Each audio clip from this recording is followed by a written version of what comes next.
Oops, what happened here? 처음에 Okay. 저랑 이름 자기소개랑 자기소개랑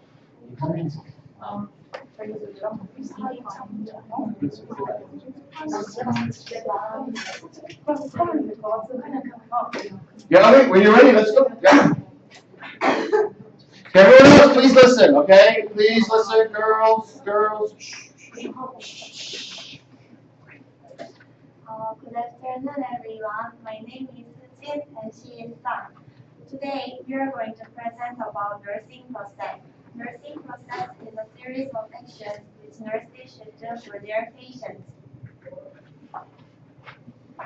First, we are going to talk about 5 steps of nursing process: assessment, diagnosis, planning, implementation, and evaluation.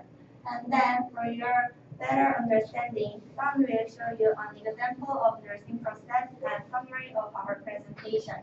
Last, we prepared 3 cases for you about nursing process. First of all, nurses should do assessment for their patients. In this step, nurses have to collect medical data of their clients. In medical data, there are 2 kinds. First, subjective data, symptoms like pain, itching, and anxiety. Second, the other one is objective data, signs like blood pressure, pulse, breathing, and body temperature. For systemic assessment, nurses need a proper assessment way, like nursing history, medical record, and physical examination. Most of all, nurses should protect their patients' privacy and not add their personal opinions. The second step is diagnosis. In this step, nurses have to judge their patient's potential or practical health problem clinically. During diagnosis, there are 4 roles for nurses. First, data analysis interpretation. Second, confirming health problem. Third, recording nursing diagnosis. Fourth, deciding priority.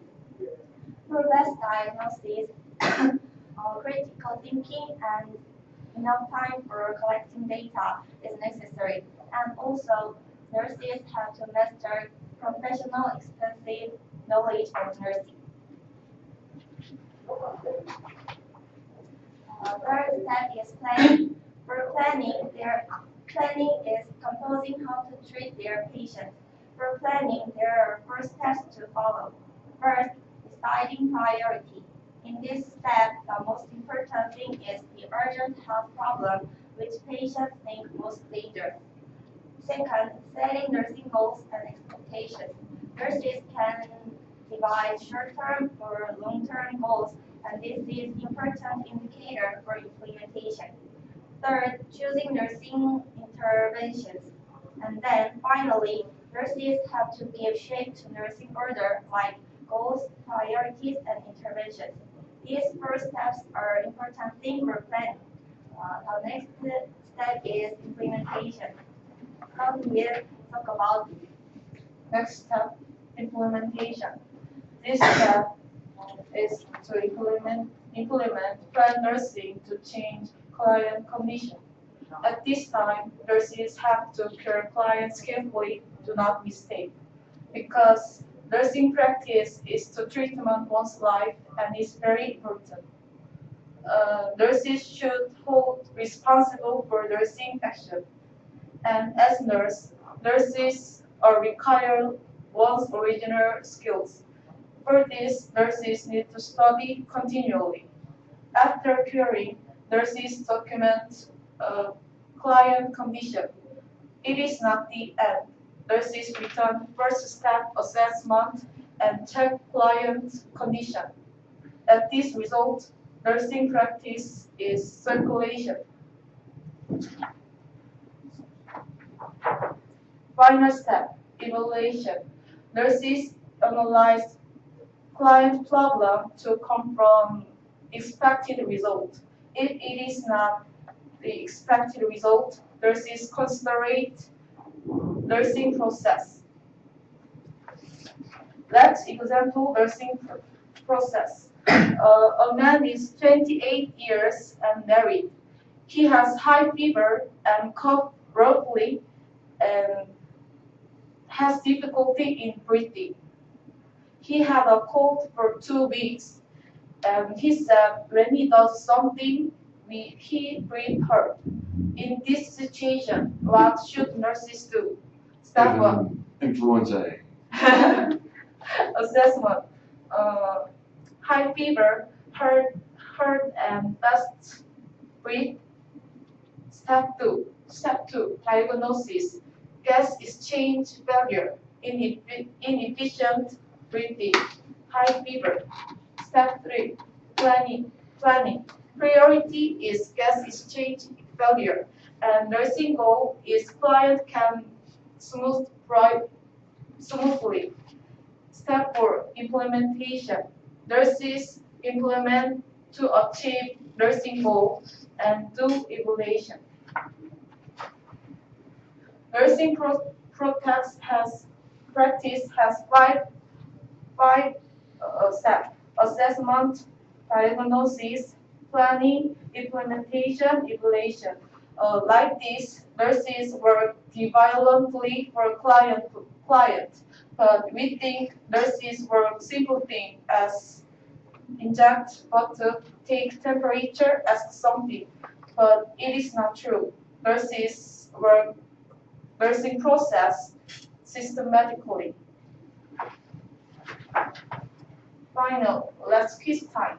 First, what is word to enter the blank? Anyone? Planning. Planning. Second, which is not objective data. Dizzy. Wow. Final question. Nursing products is circulated OX. Oh. Yeah.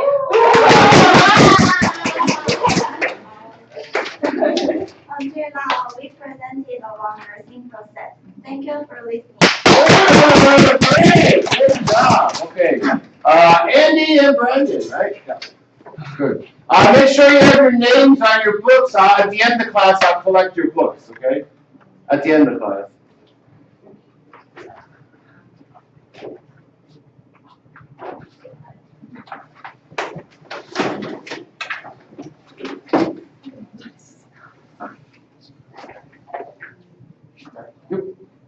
Hello everyone, good afternoon. My name is Andy and this is the most handsome guy in KNU, Brandon. Ooh. Today we will introduce how to do healthy diet. Summer is coming and many people want body like this and my body. Anyway, let's start. This is outline.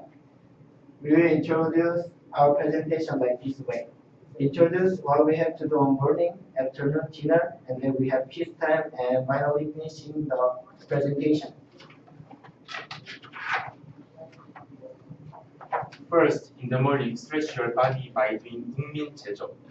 Why? Because it prevents wound and give us stability and benefit for your diet. Plus, it promotes blood circulation and increase your flexibility.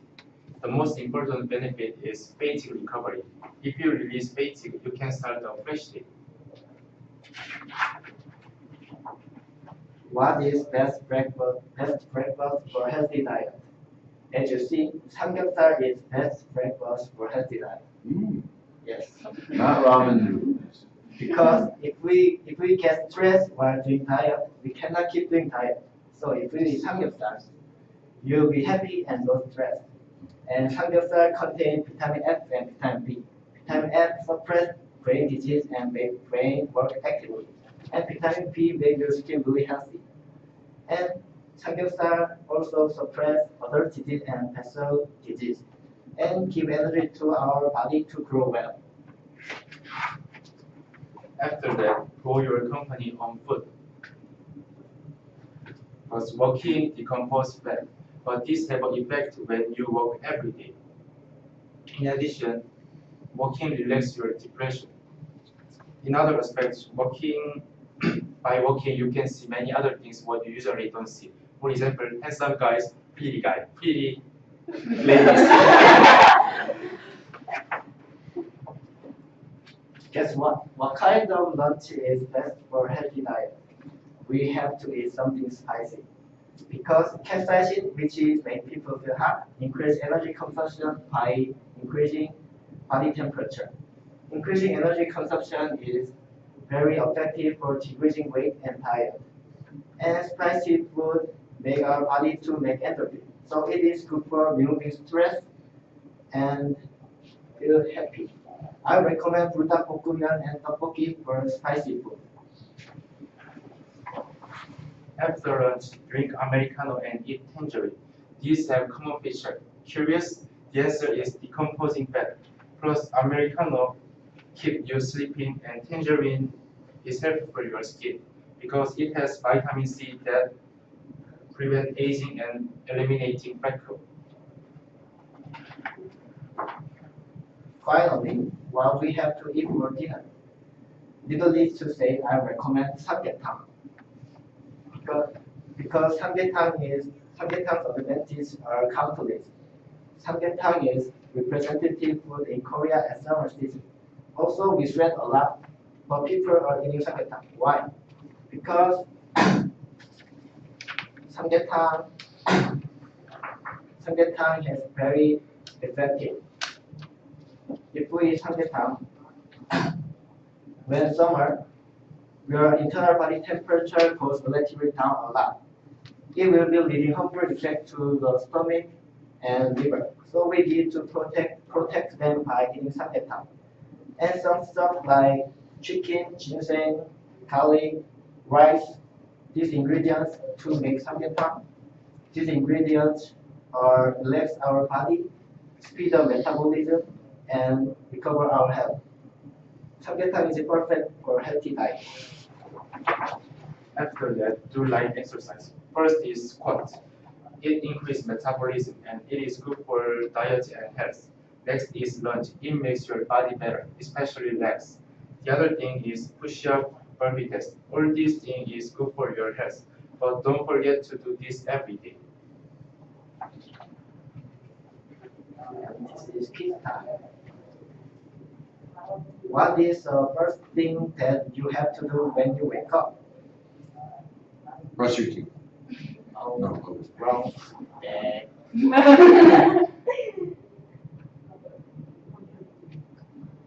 Stretch. Bingo. No. No. Answer. Yes. Number 2. What do we get to the company? How do we get to the company? By walking. Oh, right. Number 3. What is the benefit when you eat tangerine and drink Americano? It's good for your skin. Common feature. Oh, tangerine with skin. I don't know if the Americano keeps you awake while studying for exams.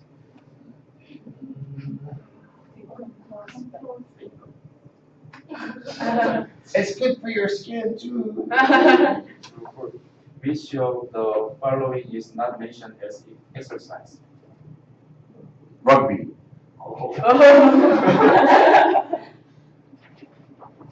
Thank you for listening. I have to ask you guys though, the chicken soup in summer, I thought for the hot summer weather that people eat boshinton.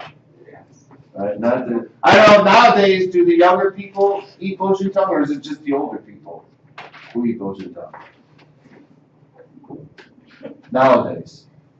Do the younger people still eat boshinton or is it just the older grandpas? Older one? Okay. I know. I notice it's more the older people, right? And maybe the younger people are eating the chicken soup. Okay, good. Very interesting. Good presentation. Sam and Sohan, right? Sam and Sohan.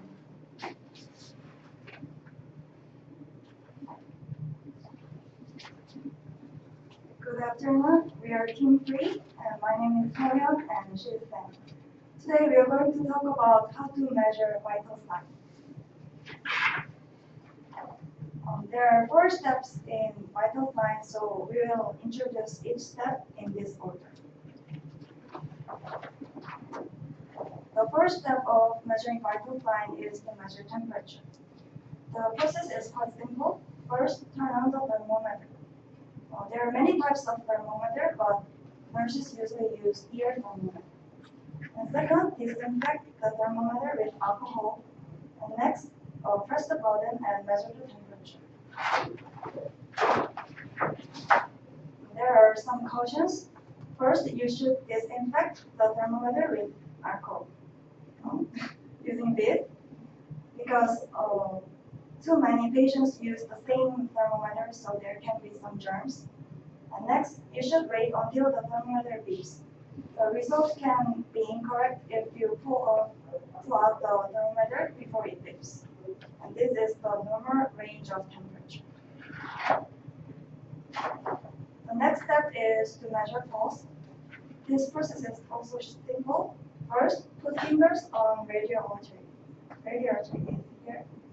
And next, measure how much time the pulse beats in 60 seconds. And here are some other verbs to measure pulse, such as temporal artery here and common carotid artery here. And here are also some cautions. First, you should not measure right after exercise because exercise makes the pulse irregular. And second, child should be measured by temporal artery, not radial artery. And this is also the normal pulse rate. And we call bradycardia if the pulse rate is below 60. And we call tachycardia if the pulse rate is over 100. The next step is respiration. The important point here is that we should measure respiration and pulse at the same time, because if the patient realizes that they are measuring, or nurse is measuring respiration, the patient can breathe irregularly. So a nurse should measure respiration and pulse at the same time so that the patient can't realize. The process is first, lay down the patient, and second, observe the movement of stomach. And last, measure how much time the stomach moves up and down in 60 seconds. And here are some questions. And this one is what I said just before. And the second one is that you should not measure right after exercising or drinking coffee. And this is also the chart of normal range of respiration. Hi, I am Sam. Next, I tell you guys about blood pressure measurements. First, apply the cuff to the patient's upper arm. If the size of cuff is too large or small, and if it is applied too loose or tight, the results can be incorrect. So, proper size and strength are necessary. Second, put the stethoscope on the patient's upper arm too. Third, fix the left hand on the stethoscope and tighten this button. In doing so, it removes air in the cuff and starts pumping until 200 ml/cc. First, let the air out very slowly. And first, clunk spot is systolic pressure, and next, disappear spot is diastolic pressure. And next, and last, put up the cuff. Next, I will explain about some cautions. First, do not measure right after drinking coffee and smoking, and roll off or sleep while listening. These two things can influence the measurement outcome. This table is normal or abnormal range of blood pressure. Normal systolic range is 120, and normal diastolic like this is 80 milliliter H. Next, which four parts of vital sign measurement? First, temperature. Second, first, third, respiration. Last, blood pressure. I think that you guys remember this page. And next, morning kiss time. Yay! First, what are four parts of vital sign? Pulse, Yes. blood pressure. Yes. Well, you guys, I'm not answering all the questions. Oh yes. Inspiration and last. And last. Temperature? Did someone say temperature? Temperature. Temperature. Temperature. Right? Wow. Yay! And third, what is normal range of blood pressure? 120/60.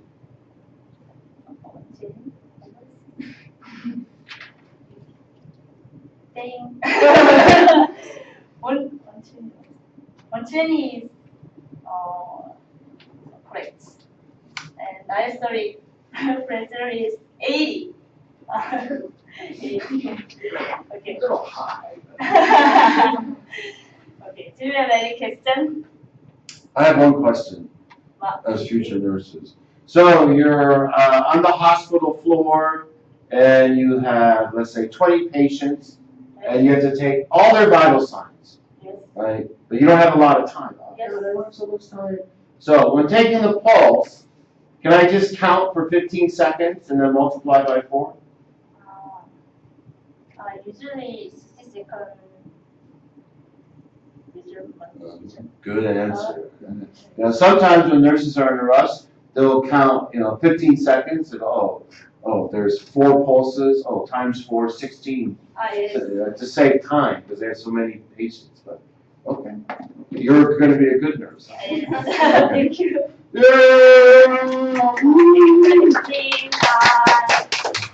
Okay, Amy and Kyuya, right? Amy and Kyuya.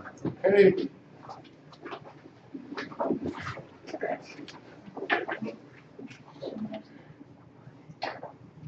Ooh, double eyelid surgery.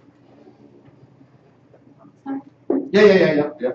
Hello everyone, my name is Amy and this is Kian. Today our major is nursing, so today we are going to talk about the steps of double eyelid surgery. And first I will talk about the 3 steps of double eyelid surgery, and next Kian will talk about last 2 steps of double eyelid surgery and summary and kits. First, consult with doctor. If you want to do double eyelid surgery, you need to consult with doctor. So you need to make an appointment with hospital and go to hospital at appointment date. And while waiting for a while, you can meet the plastic surgeon and consult with plastic surgeon. While doing counseling, you will gonna talk about what kind of surgery you have to do and how much will it cost and when do you do and etc. Second, listen precautions before surgery. After making an appointment about your surgery, you need to know and listen about precaution before surgery. And there are most important precaution, 3 precautions. First, you don't drink alcohol like soju or beer, and don't smoke cigarettes. And second, don't take medicine, especially aspirin, before surgery. If you take aspirin before surgery, you can have some problem while taking the anesthesia. And also, bleeding can occur during surgery. And third, on D-Day, don't do any makeup. And except these 3 precautions, there are many precautions you also have to know. Like, you have to tell the doctor if you have some diseases like heart diseases, diabetes, or high blood pressure. And also, you need to tell nurses or doctor if you have any allergic reaction about painkiller or antibiotic. Third, data surgery. On D-Day, you will get a double eyelid surgery. And there are 4 steps on surgery. And this is the eye before surgery. And first, put under the anesthetic.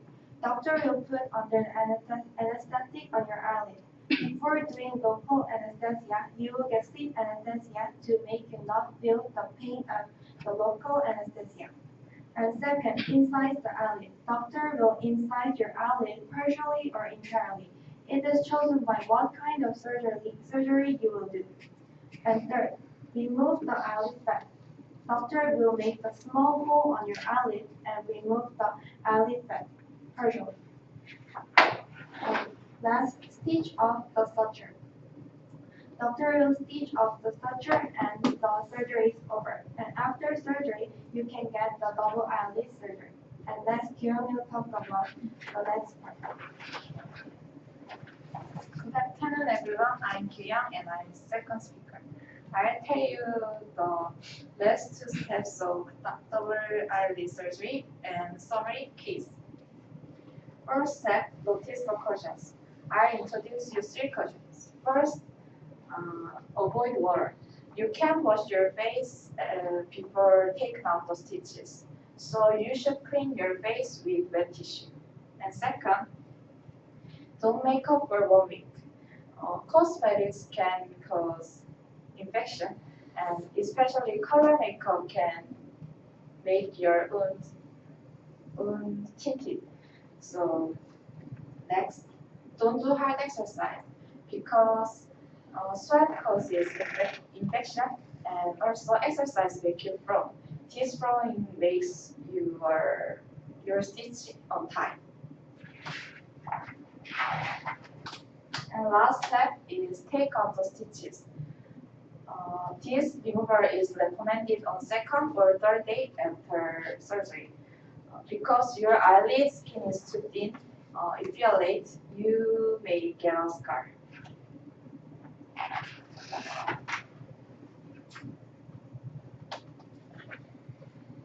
Until now, we talked about double eyelid surgery, so brief summary will help understanding easier. First, consult with doctor and listen precaution before surgery. And next, get a surgery. Put under the anesthetic and incise the eyelid and remove fat. And next, stitch up the suture. And last thing is take out the stitches. By solving some case, remind the steps. First, on the day, can you do makeup? False. Right, good. Cosmetic can cause infection. And next, who is the person you consult with surgery? Right, you surely go to specialist. And next, can you wash after surgery? False.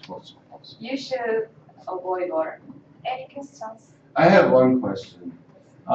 This surgery, is it a surgery like you have to go to the KNU hospital, the big hospital, or can you go to a small office and do it? So you know KNU hospital, right? Very big, very large. But then they also have smaller, much smaller, like in Seoul, they have many small offices where people get procedures done and surgeries done. So this kind of surgery, do you have to go to a big hospital or can people go to a small clinic, office type of place? Separately, only plastic surgery can do plastic surgery hospital. Okay, yeah, okay, good. Okay, that's it, one more group. Young and so young.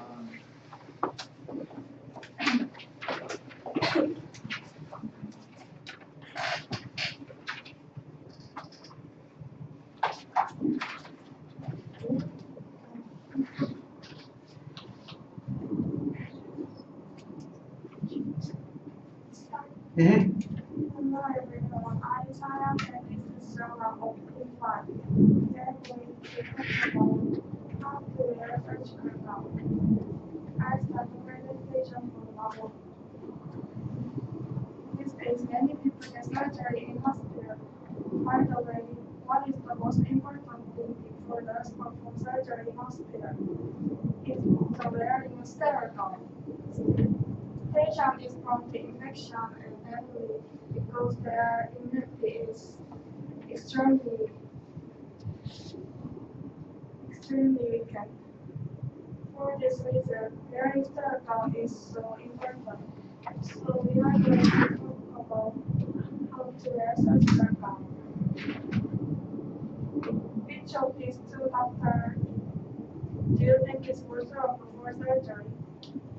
If the doctor was alive wearing surgical gown like this, they first step have to wear surgical gown rather than wearing this white gown.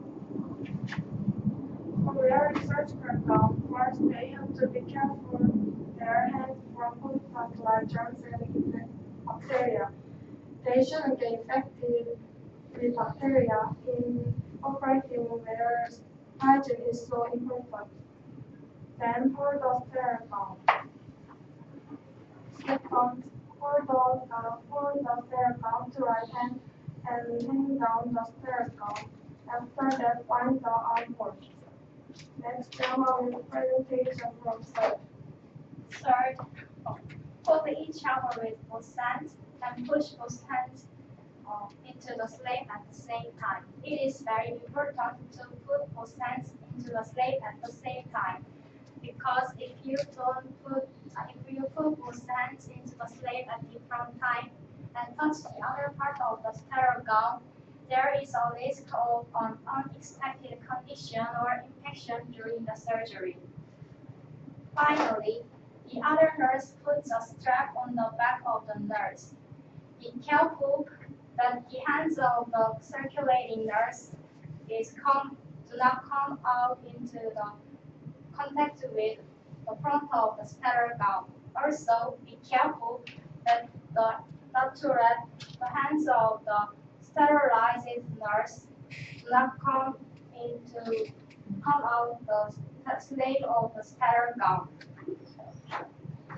Now I will summarize these steps to how to wear sterile gown.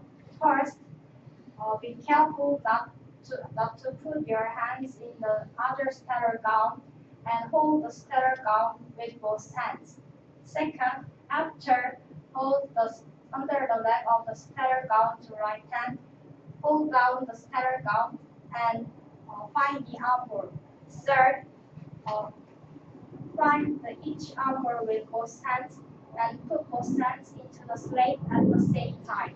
Finally, the other nurse puts a strap on the back of the nurse. Today, we are talking about how to wear sterile gown. Don't forget its steps to surgical gown.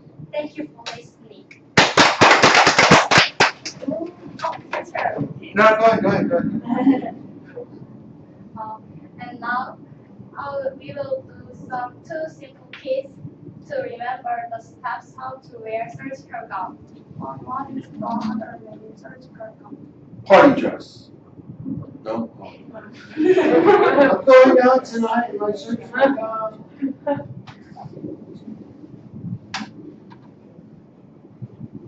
Hint. Start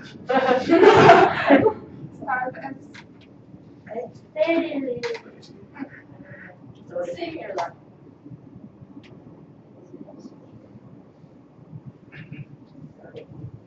answer is sterile gown. Ah. Second, arrange these pictures in correct order. 3. Sorry. 2, 3, 1, 4. Correct. Thank you for listening.